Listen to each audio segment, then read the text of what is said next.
This is Inside Indiana Business Radio for the afternoon of Thursday, May 25th, 2023. I'm Alex Brown.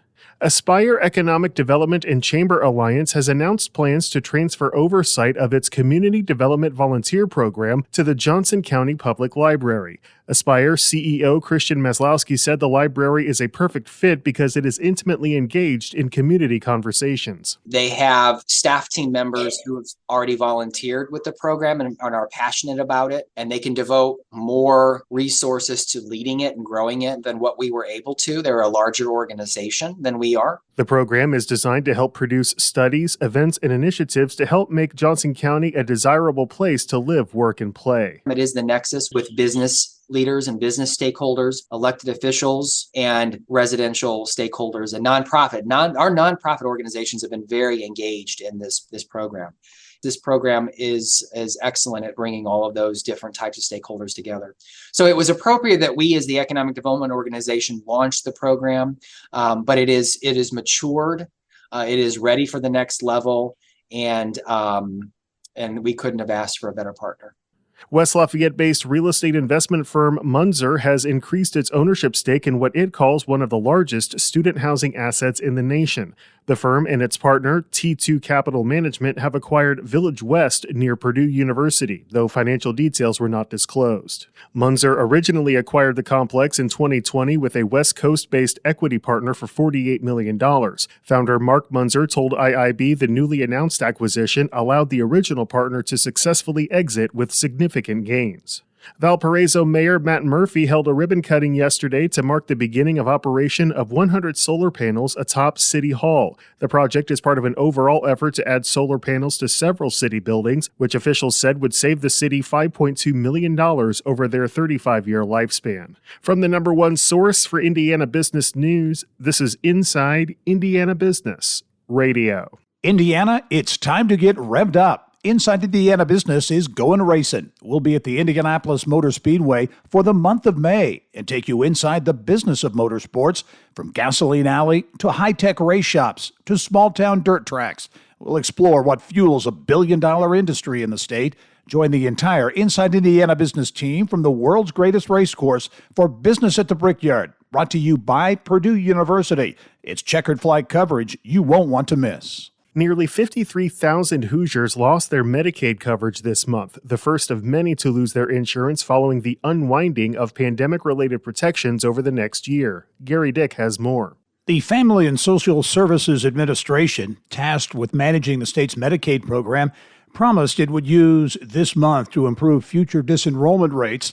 But for Republican State Representative Ed Clear of New Albany, the numbers alone were staggering. States across the country will cut hundreds of thousands of Medicaid beneficiaries following the expiration of the federal public health emergency, which ended in April. During the pandemic, the federal government incentivized states to keep their residents enrolled in Medicaid continually with an enhanced match. A fraction of those removed were determined to be ineligible, about 6,100 Hoosiers, while the vast majority were removed for procedural reasons. The redetermination process, known as unwinding, will repeat every month until April of next year. A previous estimate was that between 300,000 and 400,000 Hoosiers could lose their coverage over that period. The Hoosiers who lost coverage due to procedural reasons can complete their renewal application within the next 90 days and receive retroactive coverage, unless they were members of the Healthy Indiana Plan 2.0, which doesn't allow for retroactive coverage. FSSA leaders indicate they believe some Hoosiers will ultimately regain their coverage, but don't have any estimates. This is Gary Dick for Inside Indiana Business Radio. Conner Prairie continues to tweak its plans for a 260-acre expansion on the west side of the White River in Carmel. Representatives for the Outdoor Living History Museum and Fishers told the Carmel Plan Commission the project will involve developing 15% of the 260 acres of vacant land rather than 35% as the museum planned last year. An eco-lodge proposed for the southern end of the site would also be downsized to 70 rooms instead of 140 under the new plan.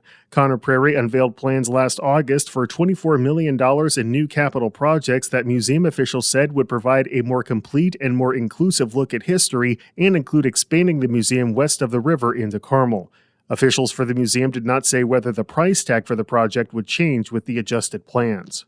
The Irsay Institute, made possible by a $3 million gift from Colts owner Jim Irsay and family, is opening its doors on IU's Bloomington campus. While the Irsays and IU scientists may seem unlikely teammates, they're drawing up a game plan powered by the new institute that aims to shatter mental health stigma. The Colts Kicking the Stigma campaign and IU research is a marriage that just makes sense, says Irsay Institute Director and IU researcher Dr. Bernice Pesco-Salido.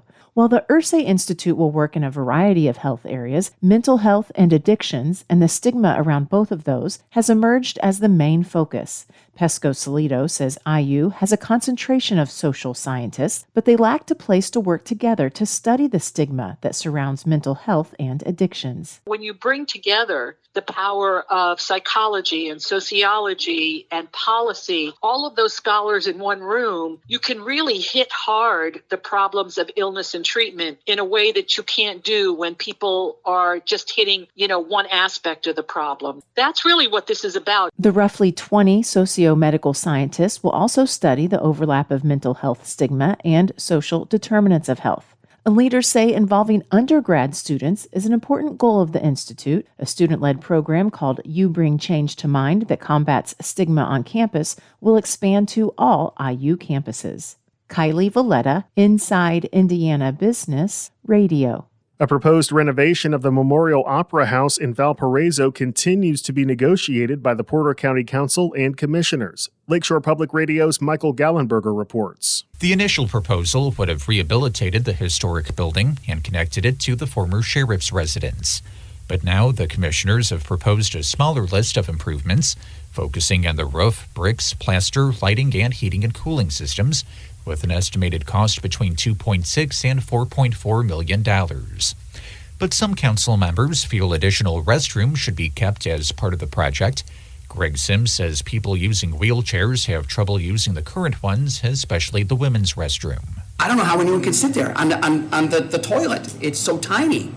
It needs to be expanded. The Opera House Foundation would not commit to covering the cost of restrooms, but agreed to pay for new auditorium seats. That leaves the county with the $5 million in American Rescue Plan funds the council allocated, then unallocated, to complete the project. In the end, the council and commissioners agreed to support the scaled-back renovation, with restrooms as an alternate if they can fit into that budget. Now it'll be up to the commissioners to approve contracts for updated design work. Then the proposal goes back to the council to appropriate the funding once again. As for what to do with the sheriff's residence, council members were hesitant to support the commissioner's plan to rent it out. Commissioner Barb Regnitz says two appraisals suggest the county could earn more than $40,000 a year by renting out the whole building. It's been vacant for over 3 years. We're paying utilities on it. It's costing us about $10,000 a year in NIPSCO bills to keep it so that it doesn't fall apart. The initial plan was to rent out the building as is, but the commissioners believe they could generate more interest by renovating it. But some council members would rather the residence be used to house offices for the Opera House. The commissioners could still move forward without the council's approval, but would be limited to renting out part of the building for $25,000 a year or less. For Lakeshore News, I'm Michael Gallenberger. Penske Entertainment Chief Diversity Officer Jimmy McMillian is this week's guest on the Business and Beyond podcast with Gary Dick, presented by PNC, a weekly conversation with high-profile Hoosiers in business, sports, and entertainment, and beyond. Available now from your favorite podcast provider. I'm Alex Brown for Inside Indiana Business Radio on Demand.